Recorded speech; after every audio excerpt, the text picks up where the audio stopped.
Soleil est la lumière de notre vie. Il rayonne sur le monde avec une puissance de 400 trillions de watts.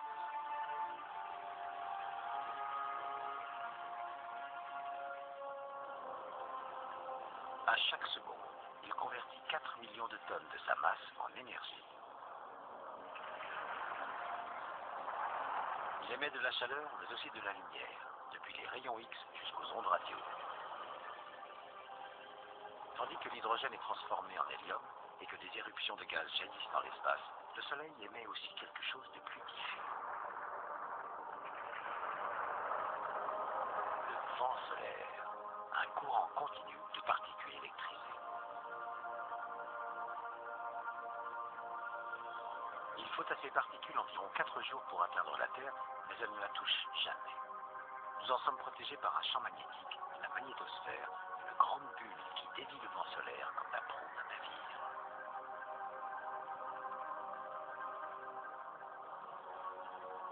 Habituellement, le vent souffle à plus de 400 km par seconde.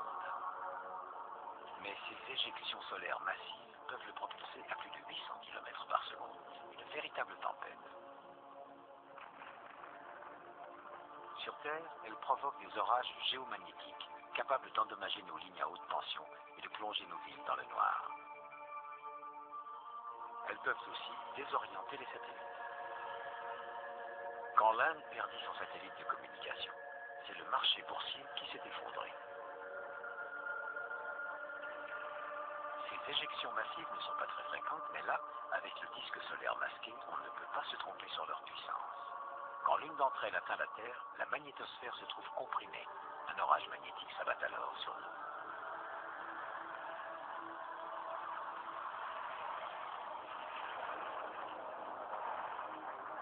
Au milieu de ces énormes éruptions, le Soleil émet un courant plus régulier de particules électrisées. Elles n'approchent la Terre qu'au niveau des pôles, là où les lignes de force magnétique les canalisent en direction de notre planète.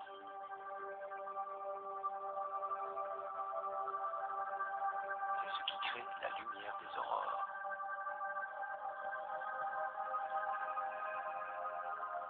Vue d'un satellite, voici une aurore boréale, un ovale de particules électrisées en réaction avec les couches supérieures de notre atmosphère. L'aurore boréale encercle les régions du pôle Nord. Vers le pôle Sud, c'est l'aurore australe.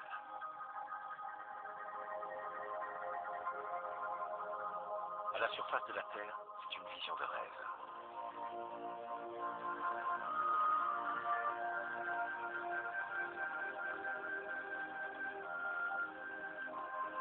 Nous voyons l'effet des particules électrisées tombant en spirale le long des lignes de force magnétique.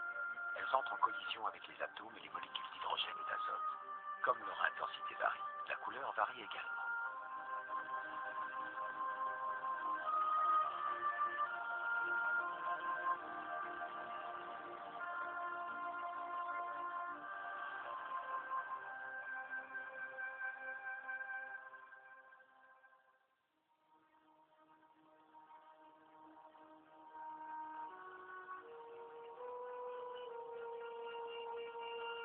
Parfois, quand la Terre s'aligne avec la Lune, nous jouissons alors d'un autre fabuleux spectacle.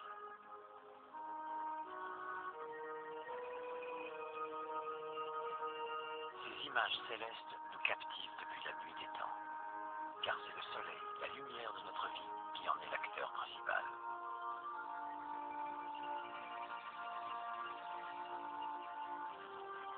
C'est l'interception de la lumière du Soleil dans l'alignement de ces trois astres qui provoque les éclipses.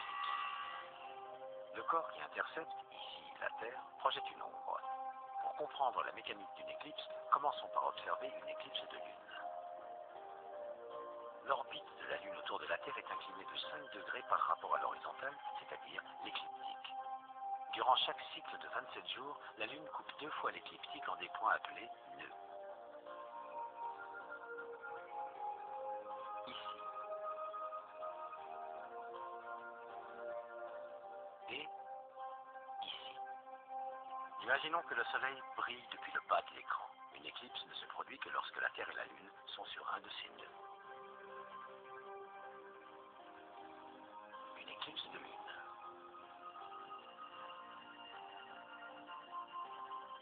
et une éclipse de soleil. Quand le soleil brille à gauche, la Lune rentre dans le cône d'ombre de la Terre, ici en blanc. Cela donne une éclipse totale de Lune. Elle se met à rougir. C'est à cause de l'atmosphère terrestre. À la totalité de l'éclipse, l'atmosphère réfracte et filtre la lumière du soleil et projette cette teinte rouge. Voici une éclipse de soleil. Comme l'orbite de la Lune est légèrement elliptique, l'éclipse n'est pas totale. La Lune est au point le plus éloigné de la Terre et le cône d'ombre ne nous atteint pas tout à fait.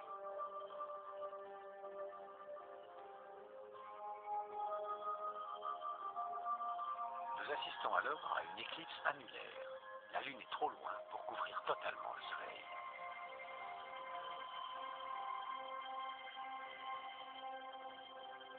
Il en va de même sur Mars. Phobos, son petit satellite, n'arrive jamais à atteindre le point idéal pour créer une éclipse totale.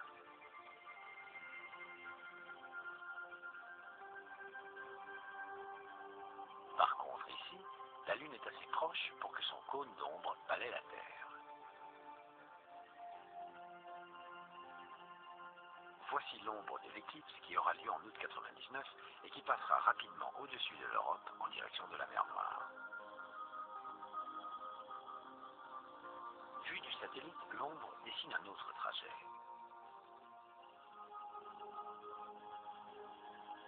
Le cône d'ombre traverse la surface de la Terre à la vitesse du Concorde, c'est-à-dire à 2000 km/h, mais il peut aller 3 fois plus vite. En 1998, il passe en coup de vent au-dessus des Caraïbes du Sud, au moment où la Terre, le Soleil et la Lune s'alignent.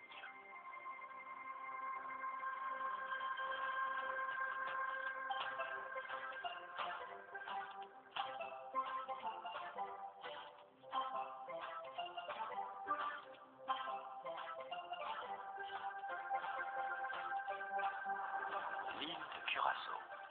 Des gens venant du monde entier se rassemblent pour voir une éclipse totale de soleil.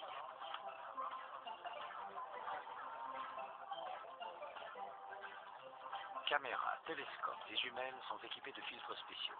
C'est le seul moyen pour observer le soleil en toute sécurité.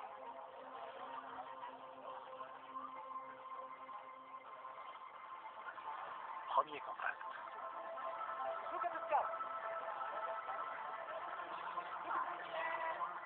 Alors que la Lune s'approche du disque solaire, des nuages menacent de venir gâcher le spectacle. Le ciel s'éclaircit. Cette première phase dure environ 1h30. Les jumelles projettent une double image du croissant de soleil.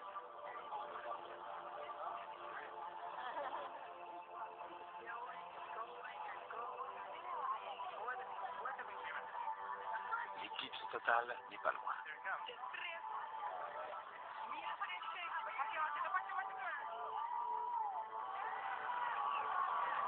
Le soleil est maintenant totalement éclipsé par la Lune.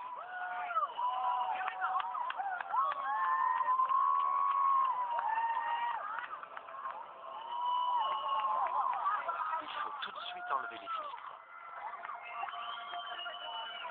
3 minutes et demie totalement magiques pendant lesquelles chacun peut voir la couronne, c'est-à-dire l'atmosphère externe du Soleil. La Lune couvre exactement le disque solaire. Pourtant, elle est 400 fois plus petite que le Soleil, mais elle est 400 fois plus proche de la Terre que lui. Ici, grâce à l'éclipse, on voit les planètes Mercure et Jupiter.